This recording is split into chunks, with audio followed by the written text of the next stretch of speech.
ನಮಸ್ಕಾರ. ನಾನು Ashwini Ramanujam, counselling psychologist. ಮನೋವಿಕಾಸಕ್ಕೆ ನಿಮಗೆಲ್ಲ ಆತ್ಮೀಯವಾದ ಸ್ವಾಗತ. ಕಳೆದ ವಿಡಿಯೋನಲ್ಲಿ ಕೋಪಕ್ಕೆ ಏನೇನೆಲ್ಲ ಕಾರಣಗಳಿರಬಹುದು ಅನ್ನೋದನ್ನ ನಾವು ತಿಳ್ಕೊಂಡ್ವಿ. ಈ ವಿಡಿಯೋನಲ್ಲಿ ಕೋಪನ ಹೇಗೆ ನಿರ್ವಹಣೆ ಮಾಡಬಹುದು, ಆಂಗರ್ ಮ್ಯಾನೇಜ್ಮೆಂಟ್ ನ ಹೇಗೆ ಮಾಡಬಹುದು ಅನ್ನೋದನ್ನ ಒಂದೊಂದಾಗಿ ನೋಡ್ತಾ ಹೋಗೋಣ. ಎಷ್ಟೋ ಬಾರಿ ಏನಾಗುತ್ತೆ ಅಂತಂದ್ರೆ, ನಾವು ಕೋಪದ ಕೈಯಲ್ಲಿ ಬುದ್ಧಿನ ಕೊಟ್ಬಿಟ್ಟು ಆಮೇಲೆ ಪಶ್ಚಾತ್ತಾಪ ಪಡ್ತೀವಿ.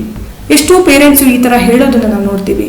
ಅಯ್ಯೋ, ಮಗುಗೆ ನಾ ಹೊಡಿಬಾರ್ದಾಗಿತ್ತು, ತುಂಬಾ ಕೋಪ ಬಂದು ಮಗು ಮೇಲೆ ಕೈ ಮಾಡಿಬಿಟ್ಟೆ, ಆಮೇಲೆ 2-3 ದಿವಸ ನನಗೆ ನಿದ್ದೆನೇ ಬರಲಿಲ್ಲ, ತುಂಬಾ ಪಶ್ಚಾತ್ತಾಪ ಪಟ್ಟೆ ಅಂತ ಹೇಳೋ ಪೇರೆಂಟ್ಸ್ನ ನಾವು ನೋಡಿರ್ತೀವಿ.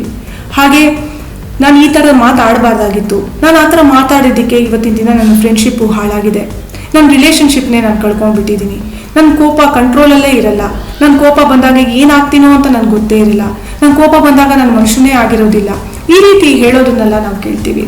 ರೋಡ್ ರೇಜ್ಗಳಲ್ಲಿ ಒಬ್ಬರ ಮೇಲೆ ಒಬ್ರು ಹೊಡೆದಾಡ್ಕೊಂಡು ಜೀವ ಕೂಡ ಹೋಗಿರೋದನ್ನ ನಾವು ಗಮನಿಸ್ತೀವಿ. ಕೋಪ ಅತಿರೇಕಕ್ಕೆ ಹೋಗದೆ ಇರೋ ಹಾಗೆ ನಾವು ಯಾವ ಥರ ಆಂಗರ್ನ ಮ್ಯಾನೇಜ್ ಮಾಡ್ಬೋದು ಅಂತ ನೋಡ್ತಾ ಹೋಗೋಣ. ಮೊದಲನೇದಾಗಿ, ಯಾವುದಾದ್ರೂ ಒಂದು ಸನ್ನಿವೇಶ ನಿಮಗೆ ವಿಪರೀತ ಕೋಪನ ತರಿಸ್ತಾ ಇದೆ, ಆ ಕೋಪ ವಿಕೋಪಕ್ಕೆ ತಿರುಗಬಹುದು, ಅದರಿಂದ ಒಂದು ದೊಡ್ಡ ಆರ್ಗ್ಯುಮೆಂಟು ಜಗಳ ಆಗತ್ತೆ ಅಂತ ನಿಮ್ಗೆ ಯಾವಾಗ ಅನಿಸ್ತಾ ಇದೆಯೋ ಅಂಥ ಪರಿಸ್ಥಿತಿನಲ್ಲಿ ಒಂದು ಕ್ಷಣ ನೀವು ನಿಂತ್ಕೊಳ್ಳದೆ ಅಲ್ಲಿಂದ ಹೊರ ನಡೆಯೋದು ತುಂಬಾ ಉತ್ತಮವಾದ ಪರಿಹಾರ ಆಗುತ್ತೆ. ಎರಡನೇದಾಗಿ, ಯಾವುದಾದ್ರೂ ಒಂದು ಸನ್ನಿವೇಶ ನಮಗೆ ವಿಪರೀತ ಕೋಪನ ತರಿಸ್ತಾ ಇದೆ ಅಂತಂದಾಗ ಆ ಸನ್ನಿವೇಶನ ಬೇರೆಯವರ ದೃಷ್ಟಿಕೋನದಿಂದ, ಅಂದ್ರೆ ಬೇರೆಯವರ ಪರ್ಸ್ಪೆಕ್ಟಿವ್ ಇಂದ ನೋಡೋದ್ರಿಂದ ಕೋಪ ಕಡಿಮೆ ಆಗೋದನ್ನ ನೀವು ಅಬ್ಸರ್ವ್ ಮಾಡ್ತೀರಾ. ಉದಾಹರಣೆಗೆ, ನಿಮ್ಮ ಮಗು ಮೇಲೆ ನಿಮ್ಗೆ ತುಂಬಾ ಸಿಟ್ಟು ಬರ್ತಾ ಇದೆ ಅಂತ ಇಟ್ಕೊಳ್ಳಿ. ಯಾಕಂದ್ರೆ ಮಗು ಈಗೆಲ್ಲ ಎಲ್ಲದಕ್ಕೂ ಸುಳ್ಳು ಹೇಳೋದನ್ನ ಅಭ್ಯಾಸ ಮಾಡ್ಕೊಂಡಿದೆ. ಆ ಮಗು ಯಾಕೆ ಸುಳ್ಳು ಹೇಳ್ತಾ ಇರಬಹುದು ಅನ್ನೋದನ್ನ ನೀವು ಒಂದು ಸತಿ ಮಗುವಿನ ದೃಷ್ಟಿಕೋನದಿಂದ ಯೋಚನೆ ಮಾಡ್ಬೇಕಾಗತ್ತೆ. ಮೊದಲನೇದಾಗಿ, ಮಗು ಯಾವ್ದಾದ್ರೂ ಒಂದು ಸನ್ನಿವೇಶದಿಂದ ಆಚೆ ಬರೋದಕ್ಕೆ ಅಥವಾ ಯಾವ್ದಾದ್ರೂ ಒಂದು ಕಾನ್ಸಿಕ್ವೆನ್ಸ್ ನ ತಪ್ಪಿಸ್ಕೊಳ್ಳಕ್ಕೆ ಸುಳ್ಳು ಹೇಳ್ತಾ ಇದ್ದಿರಬಹುದು. ಎರಡನೇದಾಗಿ, ನೀವೇನಾದ್ರೂ ಒಂದು ಕಂಟ್ರೋಲಿಂಗ್ ಪೇರೆಂಟ್ ಆಗಿದ್ರೆ, ಮಗು ಹಿಂದೆ ಯಾವ್ದಾದ್ರೂ ಒಂದು ಸಣ್ಣ ಪುಟ್ಟ ತಪ್ಪು ಮಾಡಿದ್ದಾಗ ಮಗುವನ್ನ ಅತಿಯಾಗಿ ನೀವು ದಂಡಿಸಿದ್ರೆ ಮಗು ಸುಳ್ಳು ಹೇಳೋದನ್ನ ಕಲ್ತಿರಬಹುದು. ಮೂರನೇದಾಗಿ, ನೀವು ಅಂಥ ಪರಿಸ್ಥಿತಿಗಳಲ್ಲಿ ಅಥವಾ ನೀವ್ಯಾವುದಾದ್ರೂ ಒಂದು ಕಾನ್ಸಿಕ್ವೆನ್ಸ್ ನ ಎದುರಿಸಬೇಕಾದ್ರೆ ಸುಳ್ಳನ್ನು ಹೇಳಿದ್ರೆ ಮಗು ಸಹ ಸುಳ್ಳನ್ನು ಹೇಳೋದನ್ನ ಕಲ್ತ್ಕೊಂಡಿರ್ಬೋದು. ಹೀಗೆ ಬೇರೆಯವರ ದೃಷ್ಟಿಕೋನದಿಂದ ನಾವು ಆ ಸನ್ನಿವೇಶನ ನೋಡಿದಾಗ ಖಂಡಿತವಾಗ್ಲೂ ಕೋಪ ಕಡಿಮೆ ಆಗತ್ತೆ. ಮೂರನೇ ಪರಿಹಾರ ಏನು ಅಂತಂದ್ರೆ, ನಾವು ನಮ್ಮ ಭಾವನೆಗಳನ್ನ ಯಾರ ಹತ್ರನಾದ್ರೂ ಹಂಚ್ಕೊಳ್ಬೇಕಾಗತ್ತೆ. ಆ ಎಮೋಷನ್ಗೆ ಒಂದು ವೆಂಟನ್ ಕೊಡ್ಬೇಕಾಗತ್ತೆ. ಯಾರು ನಾವು ಹೇಳೋದನ್ನ ಯಾವುದೇ ಪ್ರಶ್ನೆ ಮಾಡ್ದಿರಾ, ಯಾವುದೇ ಅಡ್ವೈಸ್ ಕೊಡ್ತೀರಾ, ತಾಳ್ಮೆಯಿಂದ ನಾವು ಹೇಳೋದನ್ನ ಕೇಳಿಸ್ಕೊಳ್ತಾರೋ ಅಂಥವ್ರ ಹತ್ರ ನಾವು ನಮ್ಮ ಭಾವನೆಗಳನ್ನ ತೋಡ್ಕೊಳ್ಬೇಕಾಗತ್ತೆ. ಹಾಗೆ ತೋಡ್ಕೊಂಡಾಗ ಸಹ ಕೋಪ ಕಡಿಮೆ ಆಗೋದನ್ನ ನಾವು ಅಬ್ಸರ್ವ್ ಮಾಡ್ತೀವಿ.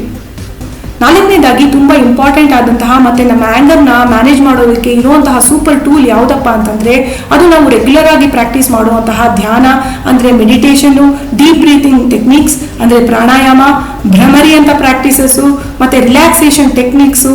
ಈ ತರದ್ದು ನಮ್ಮ ನರ್ವಸ್ ಸಿಸ್ಟಮ್ನ ಕಂಪ್ಲೀಟ್ ಆಗಿ ಕಾಮ್ ಡೌನ್ ಮಾಡುತ್ತೆ. ನಮಗೆ ಯಾವುದೇ ರೀತಿ ಕೋಪದ ಟ್ರಿಗರ್ ಬಂದಾಗ ಆಗ ಹೇಗೆ ಕಾಮಾಗಿ ನಾವು ನಡೆದುಕೊಳ್ಬೇಕು ಅನ್ನೋದನ್ನ ಈ ತರದ ಟೆಕ್ನಿಕ್ಸು ನಮಗೆ ಹೇಳ್ಕೊಡ್ತಾ ಹೋಗುತ್ತೆ. ಐದನೇದಾಗಿ, ಜರ್ನಲಿಂಗ್ ಮಾಡ್ತಾ ಸಹ ನಾವು ನಮ್ಮ ಆಂಗರ್ನ ಮ್ಯಾನೇಜ್ ಮಾಡ್ಕೊಳ್ಬಹುದು. ಯಾವಾಗ ನಾವು ನಮ್ಮ ಭಾವನೆಗಳನ್ನ ಬೇರೆಯವ್ರ ಹತ್ರ ಹಂಚ್ಕೊಳ್ಳೋಕೆ ಅವಕಾಶ ಇಲ್ವೋ, ಆ ಥರ ಪರಿಸ್ಥಿತಿ ನಮ್ಮ ಸುತ್ತ ಇಲ್ವೋ, ಆಗ ನಮ್ಮ ಮನಸ್ಸಿನ ಭಾವನೆಗಳನ್ನೆಲ್ಲ ಒಂದು ಕಡೆ ಡೈರಿಯಲ್ಲೋ ಅಥವಾ ಒಂದು ಜರ್ನಲಿಂಗ್ ಪುಸ್ತಕದಲ್ಲೋ ಅದನ್ನ ಬರೆದು ಇಟ್ಕೊಳ್ಳೋದ್ರಿಂದ ನಾವು ನಮ್ಮ ಆಂಗರ್ನ ಬಹುತೇಕ ಮ್ಯಾನೇಜ್ ಮಾಡಬಹುದು. ಆರನೇದಾಗಿ, ತುಂಬಾ ಇಂಪಾರ್ಟೆಂಟ್ ಆದಂತಹ ತುಂಬಾ ಯೂಸ್ಫುಲ್ ಆದಂತಹ ಟೂಲ್ ಮತ್ತೆ ಟೆಕ್ನಿಕ್ ಯಾವ್ದಪ್ಪ ಅಂತಂದ್ರೆ ಅದು ಪಾಸ್ ಟೆಕ್ನಿಕ್. ಈ ಪಾಸ್ ನೋಡು ಹೇಗೆ ವರ್ಕ್ ಆಗುತ್ತೆ ಅಂತಂದ್ರೆ, ಉದಾಹರಣೆಗೆ ಯಾವುದೋ ಒಂದು ಸನ್ನಿವೇಶ ನಿಮ್ಗೆ ವಿಪರೀತ ಕೋಪನ ತರಿಸ್ತಾ ಇದೆ ಅಂತಂದ್ರೆ ಆ ಸನ್ನಿವೇಶಕ್ಕೆ ಇಮಿಡಿಯೇಟ್ ಆಗಿ ನೀವು ರೆಸ್ಪಾಂಡ್ ಮಾಡೋದು, ರಿಯಾಕ್ಟ್ ಮಾಡೋದು ಮಾಡ್ದಿರಾ 1 ನಿಮಿಷ ಪಾಸ್ ಮೋಡ್ ಒಳಗೆ ಹೋಗ್ಬೇಕಾಗತ್ತೆ. ಆ 1 ನಿಮಿಷ ದೀರ್ಘವಾಗಿ ಉಸಿರನ್ನ ಎಳೆದುಕೊಂಡು ಸೈಲೆಂಟ್ ಆಗಿ ನಾವು ಒಂದ್ ಕಡೆ ಕೂತ್ಕೊಳ್ಳೋದ್ರಿಂದ ನಮಗೆ ಒಂದು ವಿಮರ್ಶೆ ಬರುತ್ತೆ. ಯಾವಾಗ ನಿಮ್ಗೊಂದು ವಿಮರ್ಶೆ ಬರುತ್ತೆ ಆಗ ನೀವು ಆ ಸಿಚುವೇಶನ್ ರ್ಯಾಷನಲ್ ಆಗಿ ಥಿಂಕ್ ಮಾಡೋದಕ್ಕೆ ಸ್ಟಾರ್ಟ್ ಮಾಡ್ತೀರಾ. ಆಗ ನಿಮ್ಮ ಕೋಪ ಕಡಿಮೆ ಆಗಿರೋದನ್ನ ನೀವು ಅಬ್ಸರ್ವ್ ಮಾಡ್ತೀರಾ.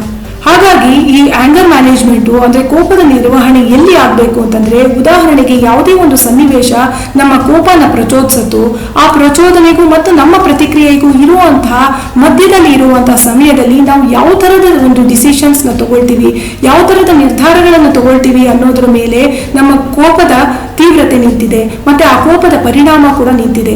ಹಾಗಾಗಿ ಆ ಒಂದು ಚಿಕ್ಕ ಟೈಮ್ ಗ್ಯಾಪ್ ಅಲ್ಲಿ ನಾವು ಯಾವ ತರದ ನಿರ್ಧಾರಗಳನ್ನ ತಗೊಳ್ತೀವಿ, ಎಷ್ಟು ಕಾಮ್ ಆಗಿರ್ತೀವಿ, ಹೇಗೆ ಅದನ್ನ ಹ್ಯಾಂಡಲ್ ಮಾಡ್ತೀವಿ ಅನ್ನೋದ್ರ ಮೇಲೆ ಕೋಪದ ಪರಿಣಾಮ ನಿಂತ್ಕೊಂಡಿರುತ್ತೆ. ಯಾರು ಆಂಗರ್ ಮ್ಯಾನೇಜ್ಮೆಂಟ್ ಟೆಕ್ನಿಕ್ ಅಲ್ಲಿ ನಿಮ್ಗೆ ಯಾವುದು ಸೂಕ್ತ ಅನ್ಸುತ್ತೋ ಅದನ್ನ ಖಂಡಿತ ನೀವು ಅಡಾಪ್ಟ್ ಮಾಡಿಕೊಂಡು ನಿಮ್ಮ ಕೋಪನ ನೀವು ಮ್ಯಾನೇಜ್ ಮಾಡ್ಕೊಳ್ಬಹುದು ಅಂತ ಹೇಳ್ತಾ ಈ ವಿಡಿಯೋನ ನಾನು ಇಲ್ಲಿಗೆ ನಿಲ್ಲಿಸ್ತಾ ಇದ್ದೀನಿ. ಮುಂದೆ ಇನ್ನೊಂದು ವಿಡಿಯೋ ಜೊತೆ ನಿಮ್ಮ ಮುಂದೆ ಬರ್ತೀನಿ. ಅಲ್ಲಿ ತನಕ ಟೇಕ್ ಕೇರ್, ಬಾಯ್.